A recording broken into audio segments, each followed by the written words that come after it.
বাংলাদেশে অপশাসন শুরু হয়েছে। নিউজের পর্দায় আজ কিন্তু আমি সরাসরি চলে এসেছি সেই 198তম সেই কালীবাড়ি নিস্তারিণী মায়ের মন্দিরে।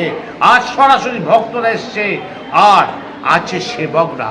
আমরা তাদের থেকে শুনে নেব, জেনে নেব।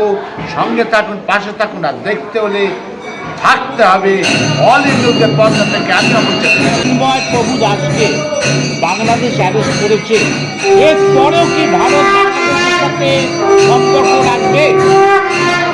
এই প্রশ্নের কোনো উত্তরের প্রয়োজনীয়তা হয়নি। বাংলাদেশ বুদ্ধিভ্রম হয়েছে।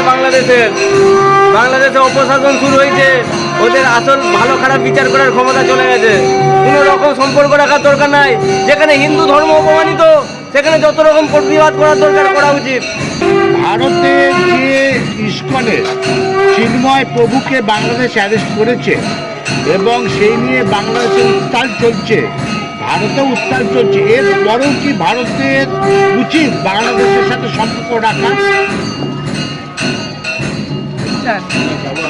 সেই চিন্ময় প্রভু বাংলাদেশ যাকে অ্যারেস্ট করেছে, এরপরেও কি ভারতের সম্পর্ক রাখা উচিত বাংলাদেশের সাথে? আমার মনে হয় বাংলাদেশের সঙ্গে সেই রকম সম্পর্ক না রাখাটাই